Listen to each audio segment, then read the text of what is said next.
Hello, JJ. Welcome to Brazil. Thank you so much. Pleasure to have you here. Great to be here. Well, in pop culture terms, you have just completed the equivalent of the 13th Herculean task. And how does it feel looking back toward 2013-14 when you got involved with the project? I feel incredibly grateful that I was asked to be part of it. Very lucky that I got to work with such an incredible cast and crew, and really amazed, especially with this movie because the scale is so much larger. Amazed at the work that everyone did, not just the logistics and everything, but just the spirit with which they came to work every day, and everyone felt the responsibility on this movie, and it was sort of a beautiful thing to watch everyone work so well and so hard to do something so enormous. I think that after a time, the crew starts to feel really responsible for whatever's going to happen to the movie, for what's going to be put on screen as well, isn't it?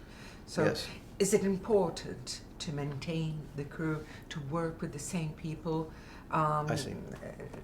Possible? We worked with as many of the same people as we could, and that was the majority of the departments. But there were some, people that were new and did, again, just extraordinary work. But you could just see in not just the actors or even the sort of main department heads, but down to a person, the most minute detail of painting of sets, wardrobe details, set deck, props, certainly in the sound mixing stage, everyone, including obviously John Williams doing score, it was just people approach this knowing that this was, for most, if not all, the last Star Wars movie they were going to work on, the ending to a saga that was like a religion for so many people. So it was definitely more than a job.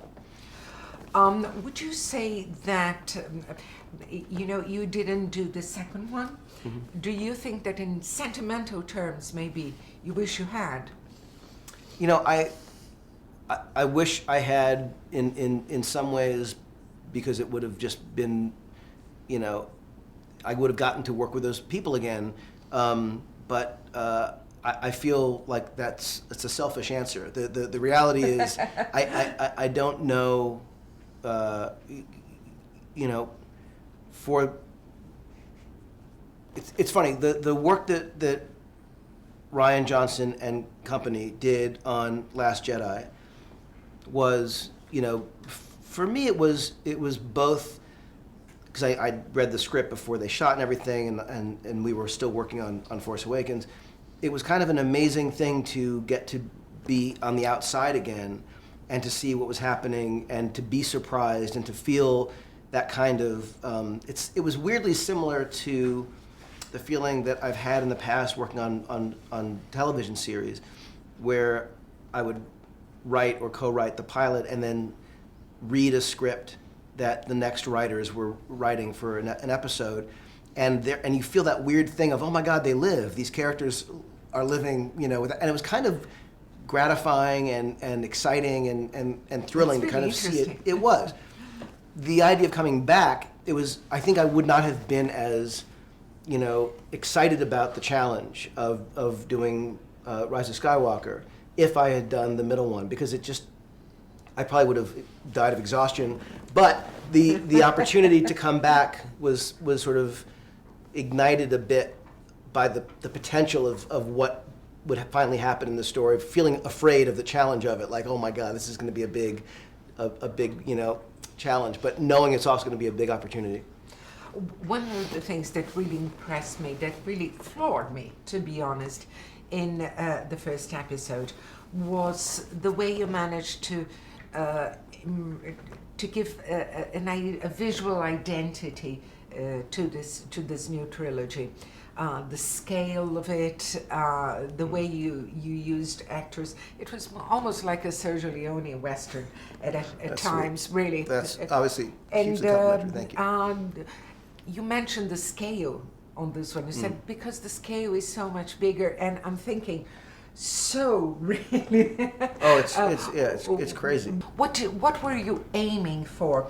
What impression do you want to cause on the audience? Well, with because this one? we knew this was the last of the saga, we wanted it to feel like it had, you get your money's worth. That the movie felt like it was as ambitious in spectacle as it was in emotion and intimacy. So the tightrope, the balancing act for us was maintaining both a sense of, you want to feel like you've traveled the galaxy, that you've been, to extraordinary places and had a sense of extraordinary, scope and scale.